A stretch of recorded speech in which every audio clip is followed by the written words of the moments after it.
Good evening, everyone. Welcome back to the Daily Donald, your premier source for the latest updates from President Trump's second term. Today marks day 29, and we've got a lineup of stories that are making headlines both domestically and internationally. From significant policy shifts to high stakes foreign relations, we've got it all covered. Don't forget to like, subscribe, and hit that notification bell.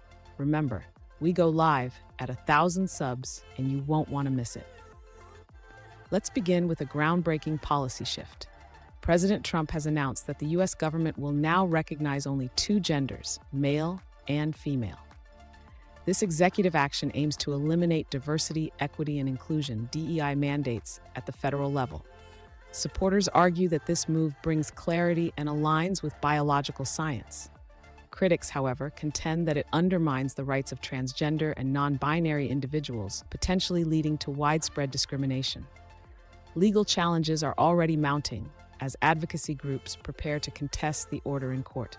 In a significant development in U.S. China relations, the Trump administration has removed the phrase, "We do not support Taiwan independence," from the State Department's online fact sheet on Taiwan. While the document still references the One China policy, the omission of explicit opposition to Taiwanese independence suggests a potential shift in U.S. policy.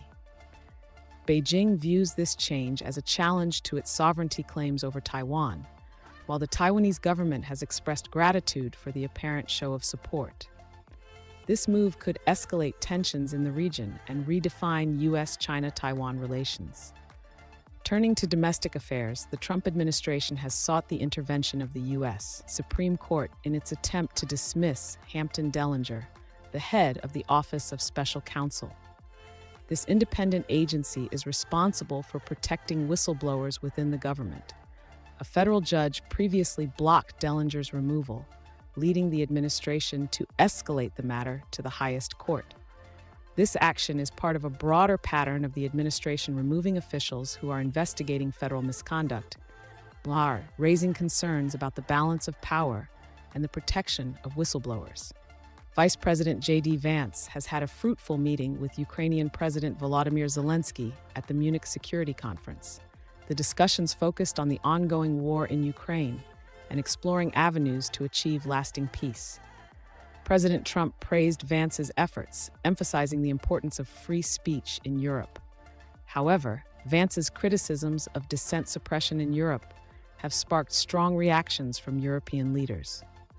Amid continued Russian attacks, Ukraine is seeking stronger security guarantees and a detailed plan to halt President Putin's aggression. The U.S. administration has sent mixed messages regarding potential troop deployment and additional economic sanctions against Russia, adding complexity to the international response. On the home front, the Trump administration has continued its mass firing of thousands of probationary federal employees as part of an effort to reduce the federal workforce. This move has been met with criticism from legal experts and Democratic leaders, who argue that these actions are illegal and undermine the balance of power within the U.S. government.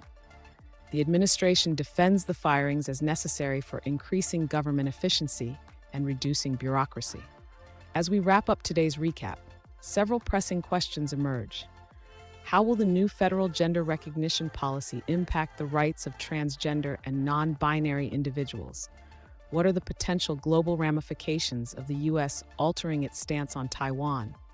How will the Supreme Court respond to the administration's attempt to dismiss the head of an independent agency?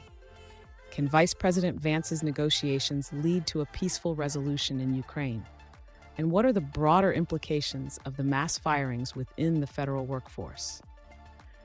We want to hear your thoughts. Sound off in the comments below. Remember to like, subscribe, and hit that notification bell. We go live at 1,000 subs, bringing you real-time updates and in-depth analysis on all things Trump.